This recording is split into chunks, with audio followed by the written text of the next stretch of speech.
Di tengah gelap malam yang pekat, aku menendang seorang anak yatim yang hanya meminta sedikit bantuan, tanpa pernah menyangka bahwa tindakan itu akan mengubah hidupku selamanya. Mengapa sebuah kesalahan kecil bisa menjadi kutukan yang mengikatku dalam penderitaan tanpa akhir? Namaku Malin Kundang, bukan dongeng, bukan legenda. Aku bukan anak durhaka yang dikutuk jadi batu oleh ibunya. Tidak, kisahku jauh lebih nyata, dan jauh lebih kejam. Aku seorang polisi senior, berpangkat, Daidakudi. Aku tidak butuh penghormatan. Yang debut. Aku tidak peduli dengan senyum basa-basi dari bawahan atau tatapan takut dari pelanggar hukum. Yang kupedulikan hanya satu, keteraturan. Hukum. Tanpa emosi. Tanpa belas kasihan, selama bertahun-tahun aku bekerja tanpa cacat. Tidak ada ruang untuk kelembutan di jalanan ini. Dunia tidak peduli siapa yang menangis atau siapa yang terluka, yang penting adalah siapa yang memegang kekuasaan. Dan aku adalah wajah dari kekuasaan itu. Malam itu, hujan turun tanpa ampun. Aku baru saja menyelesaikan patroli di sebuah kawasan kumuh yang sering jadi tempat para remaja mabuk dan preman kelas 3 bersembunyi. Jalan becek, lampu jalan mati, dan suara petir seperti amarah langit yang tak kunjung padam. Aku berjalan cepat menuju mobil dinas yang terparkir di tikungan. Jaket dinas sudah basah, sepatu berlumpur, dan tubuhku lelah. Saat itulah aku melihatnya, seorang anak Castle Cruz Kesut. Mungkin tidak lebih dari 9 atau 10 tahun. Ia berdiri di bawah rintik hujan dengan tubuh menggigil. Matanya besar, hitam, dan, entah mengapa, ada sesuatu yang aneh dari tatapannya. Pak, tolong saya. Suaranya nyaris tenggelam oleh gemuruh hujan. Aku menatapnya. Ia memakai baju lusuh yang sudah tak jelas warnanya. Tangannya kotor. Kakinya telanjang. Aku mendekat, pikiranku menebak. Pasti anak nakal yang kabur dari panti atau jadi umpan pencopet jalanan. Kamu ngapain di sini? Malam-malam begini? Tanyaku tajam, ia tak menjawab. Hanya menatapku. Tangan kecilnya gemetar, lalu mengarah ke arah gang sempit di belakangnya. Ada, ibu saya, butuh bantuan, aku mendengus. Sudah terlalu sering aku melihat anak-anak jalanan berbohong demi simpati. Tapi malam itu, aku sedang tidak ingin mendengar alasan siapapun. Pergi, bentakku, ia tetap berdiri. Memandangku dengan mata yang seperti tak berkedip, aku bilang pergi. Suaraku meninggi. Ia tetap tak bergerak, kemarahan yang lama. Kupendam karena beban kerja, cuaca buruk, dan kelelahan meledak. Tanpa berpikir panjang, aku melayangkan kaki kananku. Sebuah tendangan keras mendarat tepat di tubuh kecilnya, brak. Tubuhnya terpental dan jatuh ke tanah yang berlumpur. Ia menggeliat, lalu diam. Aku tak menoleh lagi. Tanpa perasaan bersalah sedikit pun, aku melangkah pergi. Aku bahkan sempat mengumpat, menyalahkan anak itu yang muncul di malam yang salah. Malam itu, aku tidur seperti biasa. Tak ada mimpi. Tak ada rasa bersalah. Hanya kelelahan biasa, namun pagi harinya, semuanya berubah. Kaki kananku, yang semalam kupakai untuk menendang, terasa nyeri. Bukan nyeri biasa. Seperti ada puluhan jarum yang menancap ke dalam daging. Dan ditarik perlahan, kukira hanya terkilir, aku abaikan. Kupakai sepatu seperti biasa dan berangkat ke kantor. Namun saat aku masuk ruang loker, beberapa rekan menoleh dengan ekspresi aneh. Salah satu dari mereka, Andra, mengerutkan dahi sambil menutup hidung. Bang, lo bawa sesuatu busuk. Ya, katanya, mencoba bercanda, aku heran. QCM bejuku. Tak ada yang aneh, tapi saat aku membuka sepatu, baunya menusuk. Pawenir, asam, seperti daging busuk yang disimpan terlalu lama. Kurasakan panas menjalar di betis hingga lutut, aku pulang lebih awal hari itu. Kaki kanan mulai membengkak. Merah. Kulitnya seperti memar dan mulai mengelupas. Aku mencoba oleskan salep biasa.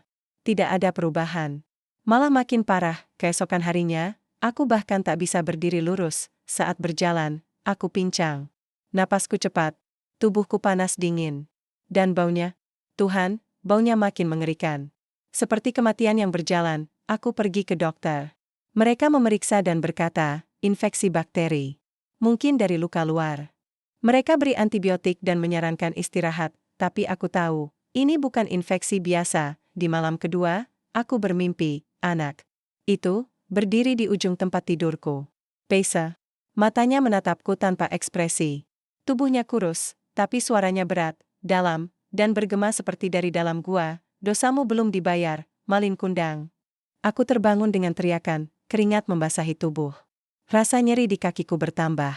Dan di saat itu, aku mulai merasa, ada yang tidak wajar, ada yang mengintai. Pagi itu, aku bangun dengan tubuh yang dingin seperti mayat, langit mendung, dan hujan semalam belum benar-benar pergi. Angin pagi menusuk jendela kamar seperti belati halus. Di antara bunyi detik jam dinding dan suara kucing liar di luar rumah, ada satu hal yang lebih mengganggu, rasa perih di kakiku. Aku duduk di tepi ranjang, menunduk, lalu pelan-pelan membuka perban yang kupasang malam sebelumnya. Kulit kaki kananku, dari mata kaki sampai betis, berubah warna menjadi ungu kebiruan. Seperti memar, tapi lebih dalam, lebih hidup. Beberapa bagian mengelupas.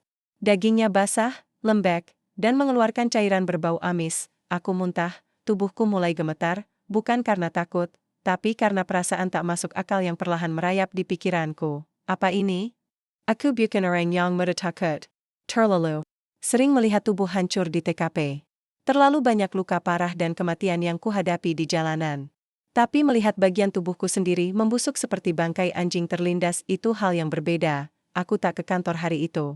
Ku cari nomor telepon seorang spesialis kulit yang direkomendasikan kolega.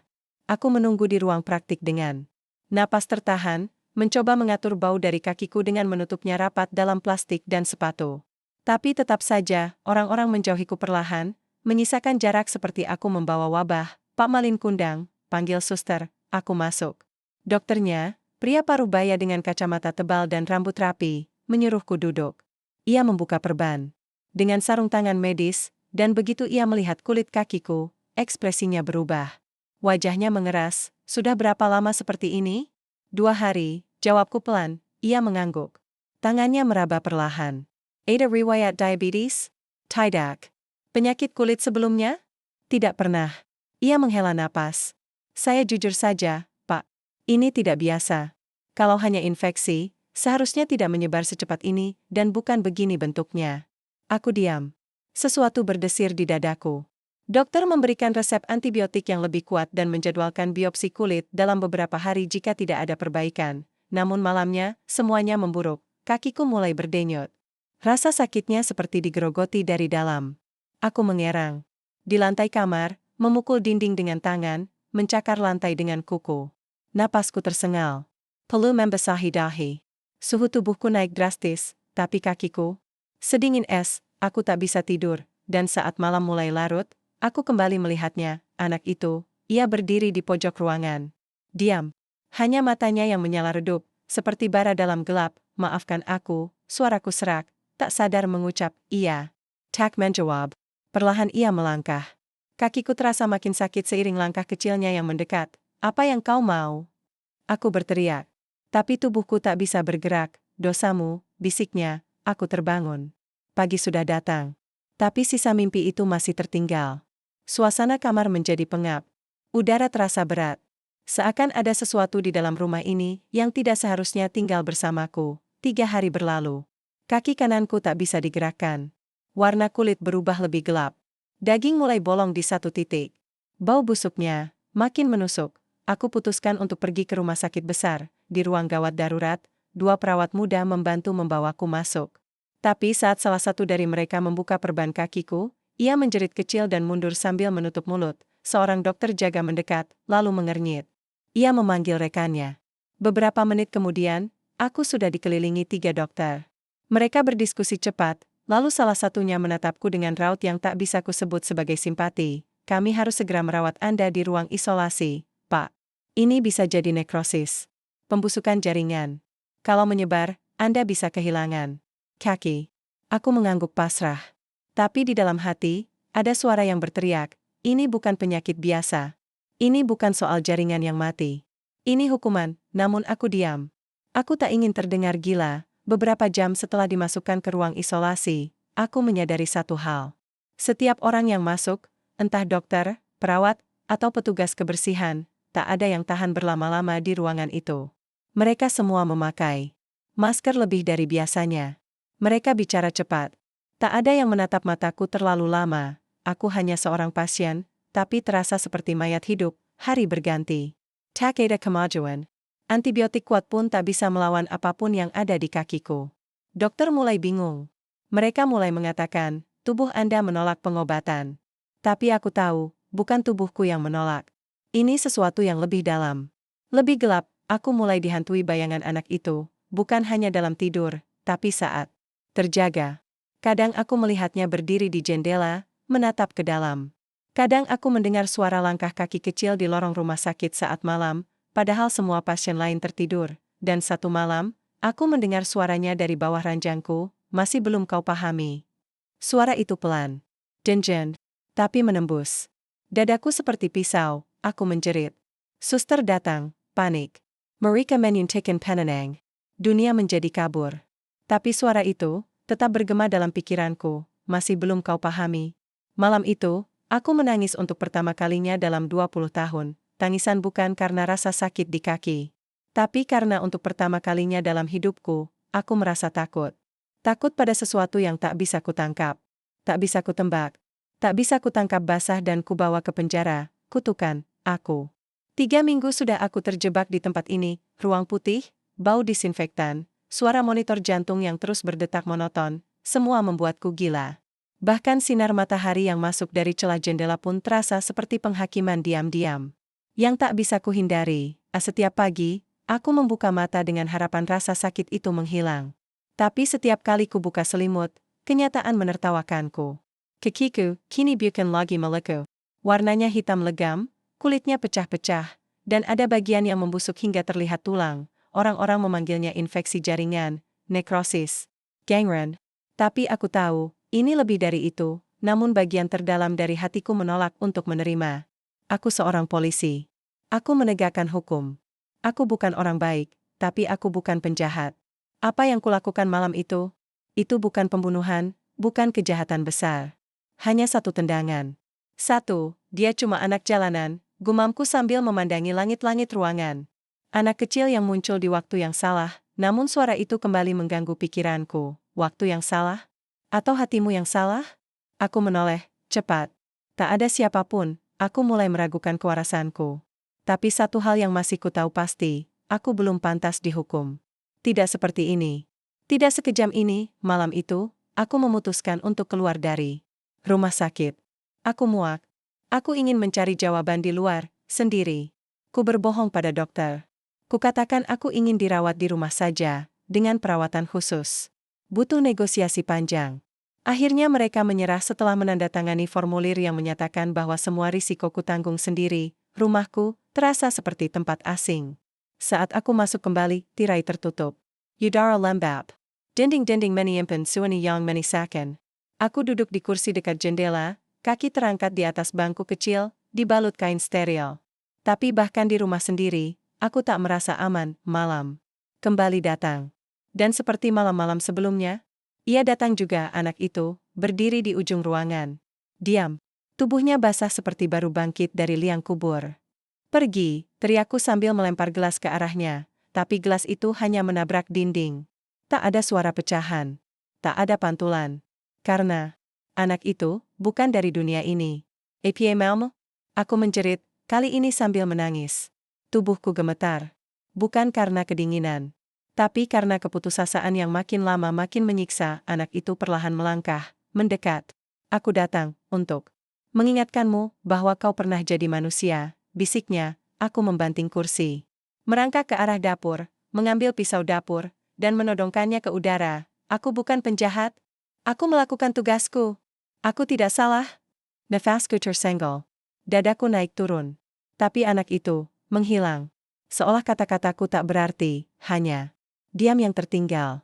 Dan bau busuk dari kakiku yang kian menguasai ruangan. Malam itu, aku tidak tidur. Aku duduk diam di sofa, ditemani rasa panas, perih, dan kebencian pada sesuatu yang tak bisa kugenggam. Aku mulai mencari-cari akal sehat yang tersisa. Mungkin ini bisa dijelaskan secara logis. Mungkin ada hal medis yang terlewat. Mungkin semua ini hanya ilusi. Esok harinya, aku memaksa seorang teman lama untuk menemuiku. Namanya Raka. Seorang penyidik senior yang pernah bekerja bersamaku di unit narkoba. Ia mungkin satu-satunya orang yang masih mau menjawab teleponku. Saat dia datang, matanya langsung tertuju ke kakiku. Ia tak bisa menyembunyikan rasa jijik dan kasihan di wajahnya. Lin, lo yakin ini bukan efek obat atau racun? Gue udah ke dokter 3 tempat. Nggak ada yang bisa jelasin kenapa nggak sembuh. Raka duduk gelisah. Tangannya meremas topi dinas yang ia pegang. Ada yang aneh, Ka, suaraku lirih, hampir tak terdengar.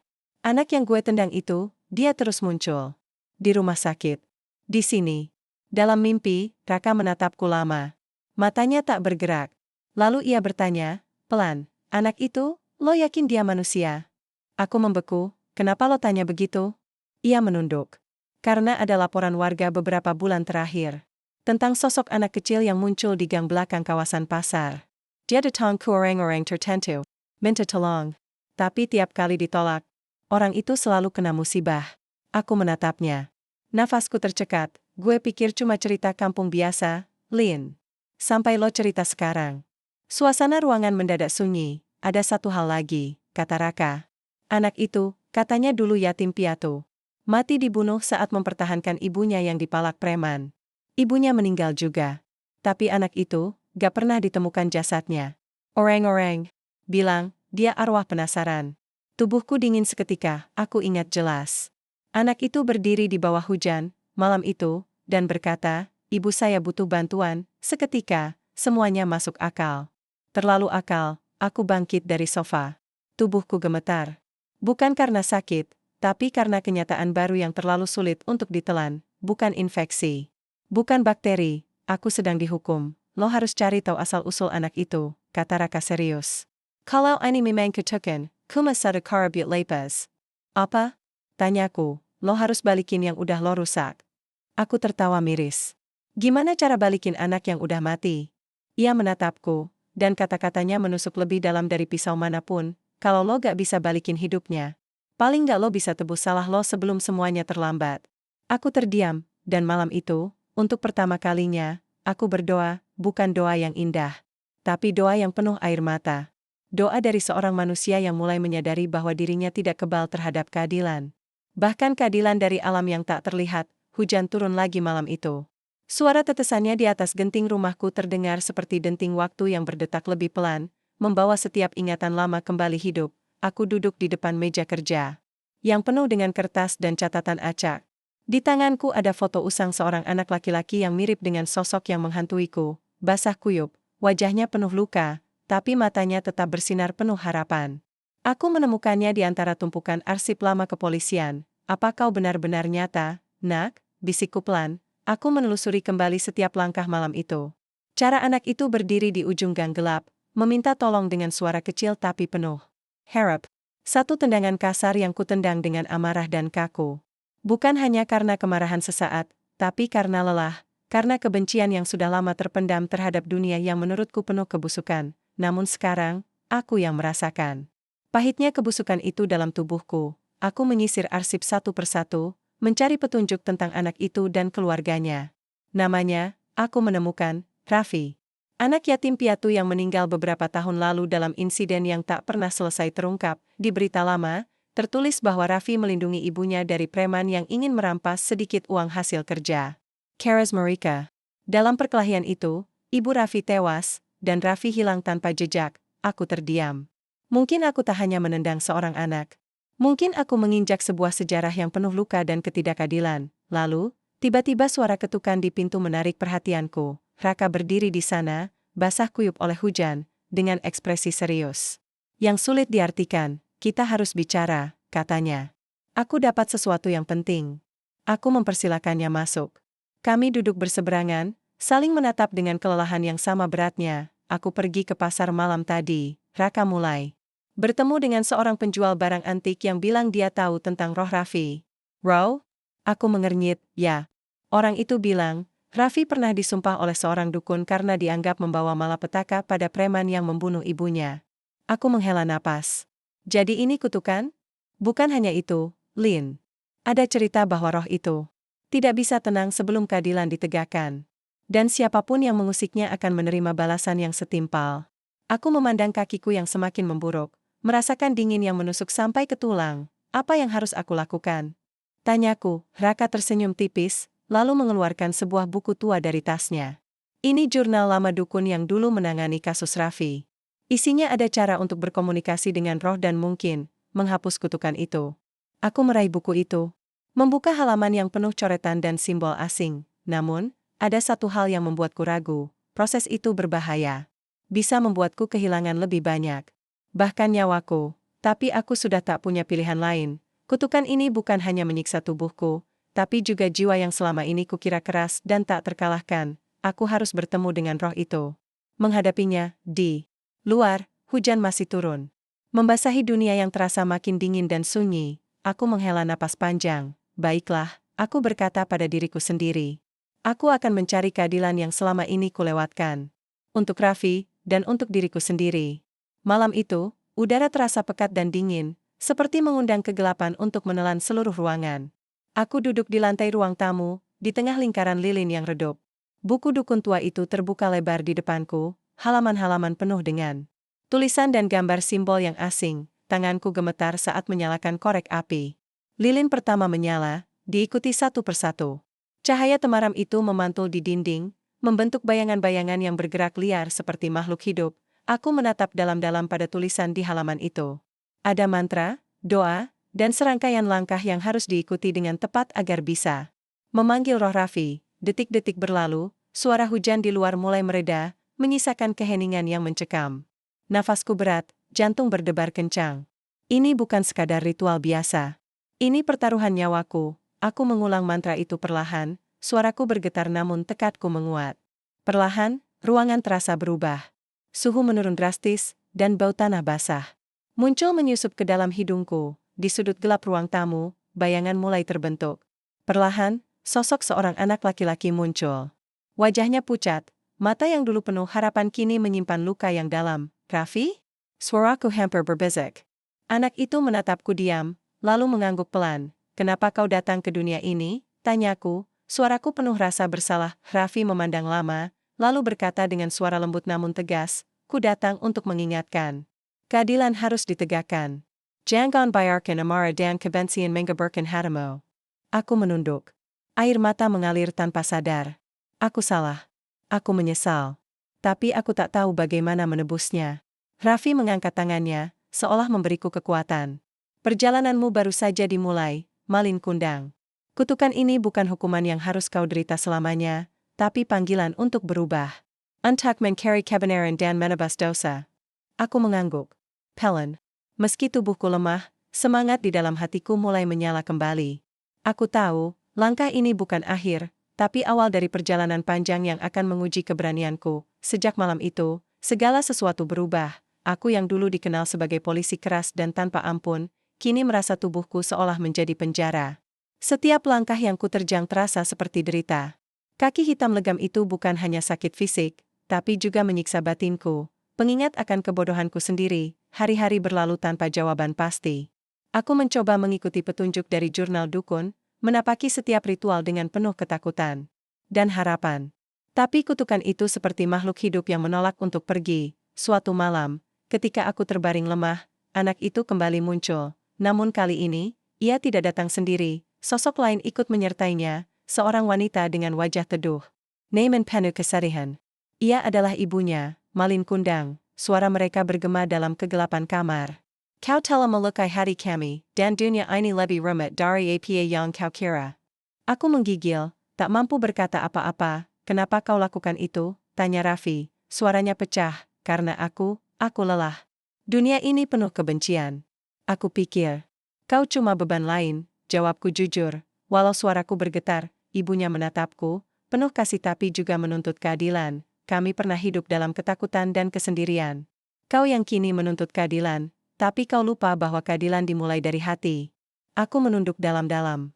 Air mata menetes tanpa aku sangka, kalau aku mau menebus, apa yang harus kulakukan? Mereka saling memandang, lalu ibunya berkata, kau harus membebaskan kami. Mengungkap kebenaran yang selama ini tersembunyi. Aku sadar, ini bukan sekadar masalah pribadi. Ada kekuatan yang lebih besar bermain.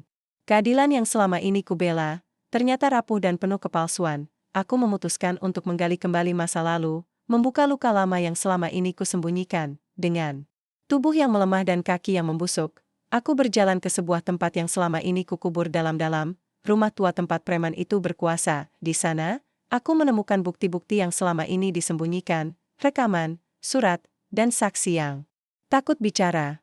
Perjuangan untuk membuka tabir kebenaran membuatku hampir putus asa. Tapi aku tahu ini satu-satunya jalan untuk memutus kutukan yang mendera. Saat aku kembali ke rumah, tubuhku semakin lemah, tapi jiwa ini mulai terang. Kutukan mungkin menghancurkan daging, tapi tidak akan menghancurkan niat untuk berubah. Aku bersumpah pada diri sendiri, aku akan bertahan. Untuk keadilan yang sebenarnya, aku membuka pintu rumah tua itu dengan susah payah, tubuhku yang lemah nyaris terjatuh. Bau lembab dan debu menisakan hidung. Langkah kakiku yang busuk berderak di atas lantai kayu yang mulai lapuk. Di sudut ruangan, tumpukan kertas dan barang-barang berserakan, semua peninggalan masa lalu yang terlupakan. Hatiku berdegup lebih cepat. Ini bukan sekedar tempat. Ini adalah sumber luka yang selama ini kusembunyikan, dan yang kini harus aku hadapi. Aku menghela napas berat. Suara kakinya yang sakit menyakitkan, tapi lebih menyakitkan lagi adalah beban rasa bersalah yang tak kunjung hilang. Aku duduk di sebuah kursi kayu usang, membuka salah satu kotak yang penuh dengan dokumen dan surat. Di sana, tersembunyi catatan-catatan rahasia tentang preman yang dulu menguasai daerah ini, orang yang sama yang membuat Raffi kehilangan ibunya dan akhirnya dirinya sendiri. Dokumen itu menuliskan tentang korupsi, kekerasan, dan ketakutan yang melanda masyarakat kecil. Yang paling menyakitkan, polisi dan pejabat kota tak berani bertindak karena terikat oleh kepentingan gelap. Aku membaca nama-nama yang terlibat, termasuk beberapa atasanku dulu. Semua terselubung dalam kebohongan dan kekuasaan yang busuk. Aku merasa mual, tapi juga semakin yakin bahwa aku harus membongkar semuanya. Aku mengangkat kepala dan menatap langit-langit. Kenapa aku baru menyadari ini sekarang? Kenapa aku baru tahu bahwa selama ini aku hanya pion kecil dalam permainan besar? Tubuhku gemetar. Aku menatap kakiku yang membusuk, bukti nyata dari kutukan yang terus menggerogoti fisik dan jiwaku. Tapi di tengah kegelapan itu, aku melihat secercah cahaya.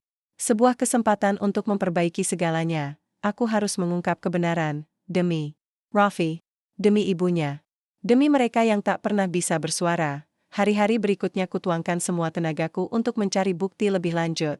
Aku menemui beberapa saksi yang selama ini takut bicara. Aku rekam pernyataan mereka secara diam-diam. Setiap cerita yang kudengar menambah luka lama yang mulai terbuka. Malam-malamku diwarnai mimpi buruk yang sama. Wajah Raffi dan ibunya yang penuh luka, menatapku dengan tatapan kecewa dan menuntut. Apa kau siap untuk menghadapi konsekuensinya? Suara mereka bergema dalam benakku. Aku menggenggam erat buku jurnal dukun tua itu. Ritual dan doa yang harus kucoba mulai terasa lebih berat. Tapi aku tahu, ini satu-satunya jalan untuk menebus semua. Suatu malam, ketika aku pulang ke rumah, sebuah kejadian mengubah segalanya. Pintu rumahku terbuka sedikit, dan aku mencium bau yang tak asing. Bau busuk yang menyelimuti kakiku dan membuat semua orang menjauh. Namun malam itu, aku tak sendiri. Di depan pintu, berdiri seorang pria tua dengan mata penuh ketegasan. Aku tahu siapa kau, katanya pelan tapi tegas. Aku mundur perlahan, tubuhku lemah. Tapi ada sesuatu dalam sorot matanya yang membuatku tetap berdiri. Aku pernah mengenal keluargamu, lanjut pria itu. Dan aku tahu apa yang terjadi malam itu. Aku terdiam. Apakah ini jawaban yang selama ini kucari? Pria itu mengulurkan tangan, memperkenalkan dirinya sebagai Pak Dharma, tetua desa yang mengerti lebih dalam tentang kutukan dan roh-roh penasaran. Kau harus berhati-hati, katanya. Kutukan itu lebih kuat dari yang kau bayangkan. Dan tak semua yang hidup bisa kau percaya. Aku mengangguk pelan, merasakan beban di pundakku semakin berat, tapi juga ada secercah harapan baru. Hari-hari berikutnya aku semakin mendalami kisah Pak Dharma. Ia mengajarkan aku cara berkomunikasi lebih dalam dengan roh Raffi dan ibunya. Aku harus menjalani ritual di tempat-tempat khusus yang dipenuhi energi masa lalu dan penderitaan. Suatu malam, aku pergi ke makam ibunya Raffi. Di sana, aku membaca doa dan mantra dari buku dukun. Angin malam berhembus kencang, membawa suara-suara bisikan yang membuat bulu kuduk berdiri. Tiba-tiba, sosok ibunya muncul, lebih nyata dari sebelumnya. Kau datang untuk menebus, bukan? Tanyanya. Aku menunduk. Ya. Aku ingin memperbaiki kesalahan. Air mataku jatuh tanpa bisa kubendung. Ibunya tersenyum lemah. Perjalananmu masih panjang, tapi niatmu sudah benar. Namun kutukan itu belum berakhir. Kaki yang membusuk semakin menggerogoti tubuhku. Bau yang menyengat membuatku semakin terisolasi. Teman-teman mulai menjauh, bahkan Raka mulai ragu. Aku berjuang melawan rasa sakit dan kesepian. Tapi di dalam, aku tahu aku harus bertahan. Demi Catalan. Demi penebusan. Malam itu, saat aku berbaring di ranjang, aku mendengar suara Raffi di ujung ruangan. Kau hampir sampai, Malin Kundang. Jangan menyerah. Aku mengangguk pelan. Meski tubuhku lemah, jiwaku mulai kuat, kutukan ini mungkin menghancurkan fisikku, tapi tak akan memadamkan semangatku untuk memperbaiki semua. Tubuhku semakin melemah, nyeri yang menggerogoti kakiku berubah menjadi rasa sakit yang hampir tak tertahankan. Bau busuk yang menyelimuti aku membuatku semakin terasing dari dunia luar. Teman-teman yang dulu ku tahu perlahan-lahan menjauh, meninggalkanku dalam kesendirian yang pekat, namun, di dalam kesunyian itu, aku menemukan sesuatu yang aneh.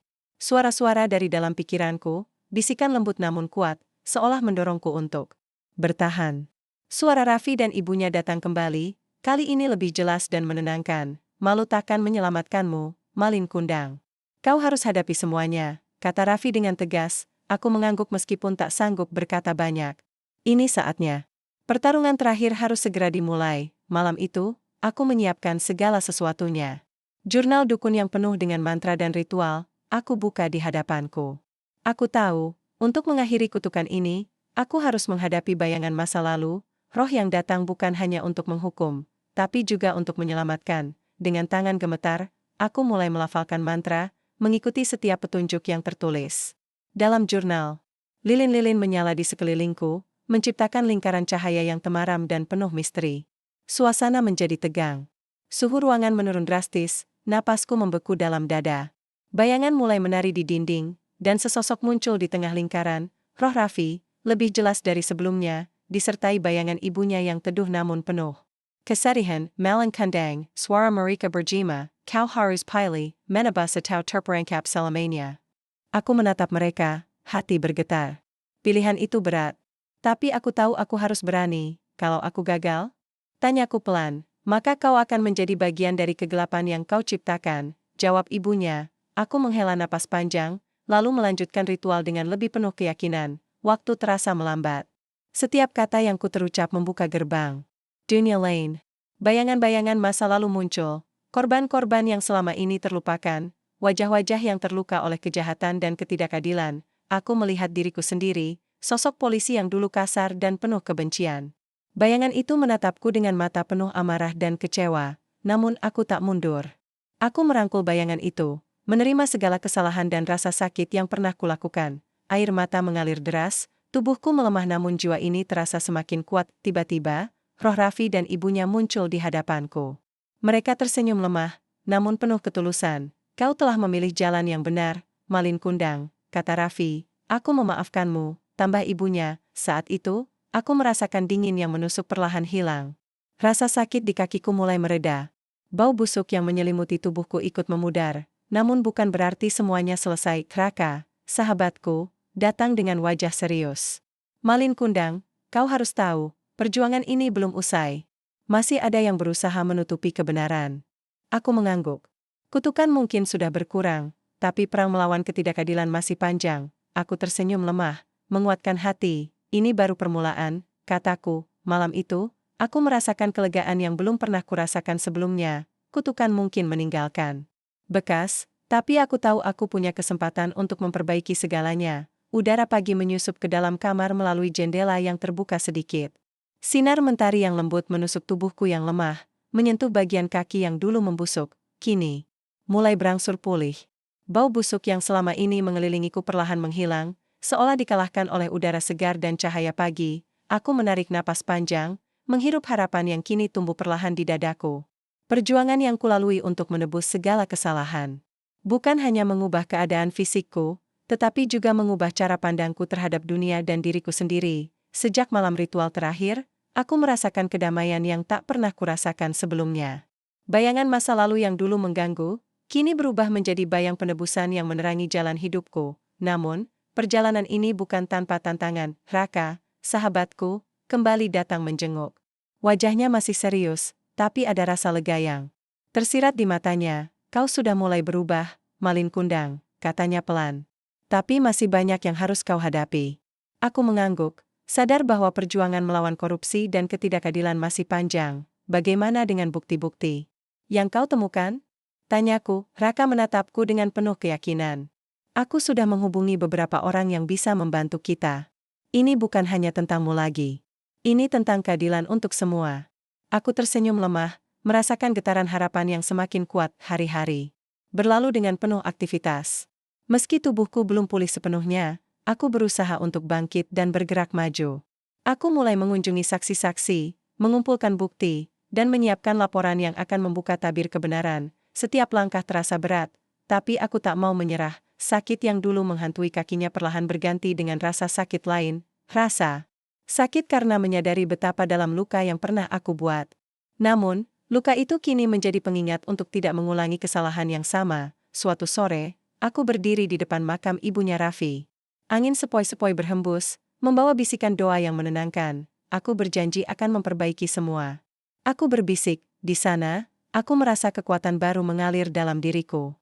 Bukan hanya untuk diriku sendiri, tapi untuk semua yang pernah terluka oleh ketidakadilan. Namun, ada satu hal yang tak bisa kulupakan. Penyesalan mendalam atas malam itu, saat aku menendang Raffi, aku teringat tatapan matanya yang penuh ketakutan. Suaranya yang lirih meminta pertolongan, itu adalah titik terendahku, namun juga titik awal untuk perubahan. Pada malam yang hening, aku duduk di ruang tamu, menulis surat untuk Raffi dan ibunya. Surat itu bukan hanya ungkapan penyesalan, tapi juga janji untuk berjuang demi keadilan. Aku tahu aku tak bisa menghapus luka yang telah kubuat, tapi aku akan mencoba memperbaiki dengan segala yang kumiliki, tulisku dengan tangan gemetar, surat. Itu kuceritakan pada mereka dalam doa, berharap suatu saat bisa sampai ke dunia mereka. Waktu terus berjalan. Proses hukum yang kujalani tidak mudah, tapi aku melihat perubahan sedikit demi sedikit. Rekan-rekan polisi yang dulu tak peduli mulai membuka mata. Masyarakat kecil yang dulu takut kini mulai bicara. Kebenaran perlahan terkuak, seperti mentari yang menembus kabut pagi. Namun, perjalanan ini bukan tanpa pengorbanan. Raka suatu hari datang dengan wajah murung. Malin Kundang, ada ancaman dari pihak yang tak mau kebenaran terungkap. Aku menatapnya dengan tegas. Kita harus hadapi. Ini harga yang harus dibayar. Ketegangan itu membuatku sadar, perjuangan untuk keadilan tak pernah mudah. Tapi aku sudah siap menerima konsekuensinya. Saat aku berbaring malam itu, aku merasakan kedamaian yang berbeda. Kutukan yang dulu mencekam kini menjadi bagian dari cerita yang harus kujalani. Aku belajar bahwa penebusan bukan hanya tentang menghapus kesalahan, tapi tentang berani menghadapi dan memperbaiki dengan tulus. Bayang luka itu memang pernah mengikatku, tapi kini bayang penebusan yang menerangi hidupku. Aku siap melangkah maju, menatap masa depan dengan hati yang lebih terbuka. Udara pagi menusuk melalui jendela yang terbuka, membawa harum dedaunan basah setelah hujan semalam. Cahaya mentari lembut menyelinap ke dalam kamar sempit itu, menyingkap kegelapan yang selama ini mengungkung hidupku. Kulihat bayangan diriku di cermin yang retak. Seorang pria yang dulu dikenal dengan kekerasan, kini hanya tinggal serpihan kesedihan dan penyesalan. Tubuhku yang ringkih masih terasa sakit di bagian kaki yang dulu membusuk, namun kini mulai berangsur membaik. Bau busuk itu perlahan hilang, seiring dengan munculnya asa yang tak pernah kumiliki sebelumnya. Aku menarik napas dalam-dalam, menguatkan hati yang rapuh. Malam-malam penuh derita dan kesunyian kini digantikan oleh tekad baru. Aku tahu, perjalanan ini belum selesai. Hari-hari berlalu, aku mencoba bangkit dari kubangan kesendirian dan keterasingan. Aku menemui Raka, sahabat lama yang masih setia mendampingiku, meski ia tampak lelah menghadapi perubahan yang kulakukan. Kau berubah, Malin Kundang. Tapi aku tahu itu bukan hal mudah, katanya sambil menyeruput kopi hangat di warung kecil dekat rumah. Aku mengangguk pelan. Aku harus memperbaiki semuanya, Raka. Untuk mereka yang pernah terluka oleh tanganku. Ia tersenyum tipis, namun matanya penuh kekhawatiran. Banyak orang yang akan melawanmu. Kebenaran kadang tak diterima dengan mudah. Aku menyadari itu. Bukti-bukti yang aku kumpulkan tentang korupsi dan kekejaman preman yang dulu berkuasa mulai menggetarkan tatanan. Lama, pejabat-pejabat dan aparat yang selama ini diam, kini mulai resah. Dalam setiap kunjunganku ke para saksi dan korban, aku merasakan beratnya beban yang mereka pikul. Wajah mereka yang dulu penuh ketakutan kini mulai memancarkan harapan. Suara mereka yang dulu tersembunyi mulai berani terdengar. Suatu sore, aku bertemu dengan seorang ibu paruh baya yang duduk di bangku taman. Matanya merah dan berlinang air mata saat ia mengenang kejadian masa lalu. Pak Malin Kundang, anak saya, ia hilang saat kejadian itu. Kami tak pernah tahu nasibnya sampai sekarang, katanya dengan suara bergetar. Aku terdiam. Luka lama kembali terbuka. Tapi aku berjanji pada diriku sendiri, aku akan berjuang sampai akhir untuk mengungkap semuanya. Malam-malamku dipenuhi oleh doa dan meditasi, mencoba merasakan kedamaian yang selama ini jauh dari genggaman. Aku masih terbayang wajah Raffi Danabinya, Royang Menggatak dan Sikaligus Membembingku. Kini, aku mengerti bahwa kutukan itu bukan hanya hukuman, tapi juga pelajaran dan panggilan untuk berubah. Dalam sebuah mimpi, aku kembali bertemu mereka. Malin Kundang, kau telah berjalan di jalan yang benar. Tapi masih ada satu hal yang harus kau lakukan. Suara ibunya lembut namun tegas. Apa itu? Tanyaku dalam mimpi. Kau harus mengampuni dirimu sendiri sebelum dunia bisa mengampunimu, jawabnya. Aku terbangun dengan hati yang bergejolak.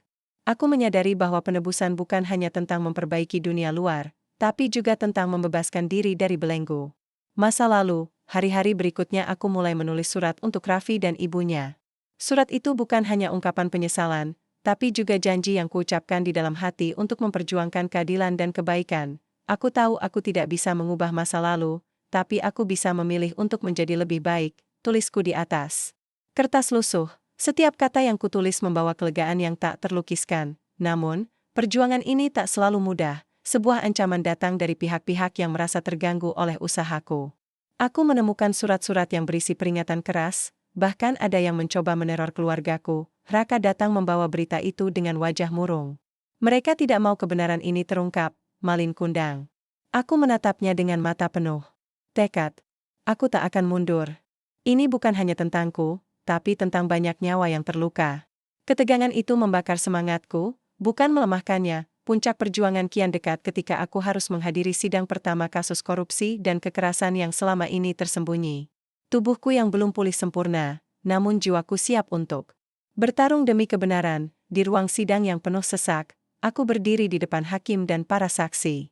Dengan suara yang bergetar namun penuh keyakinan, aku membeberkan semua fakta dan bukti yang telah kukumpulkan. Setiap kata yang kuucapkan adalah upaya menebus semua luka yang pernah kubuat. Sidang itu berlangsung lama dan melelahkan. Banyak pihak yang berusaha menggagalkan proses hukum, namun perlahan kebenaran mulai terbuka. Aku menyaksikan perubahan pada wajah-wajah yang dulu penuh keraguan, kini mulai menunjukkan harapan. Aku tahu, ini adalah awal dari perubahan besar. Ketika malam tiba, aku kembali ke rumah dengan tubuh lelah namun hati penuh semangat. Aku duduk di kursi tua, menatap langit gelap yang dipenuhi bintang. Kutukan itu telah mengajarkanku satu hal, bisikku, bahwa keadilan sejati harus datang dari hati yang bersih dan niat yang tulus.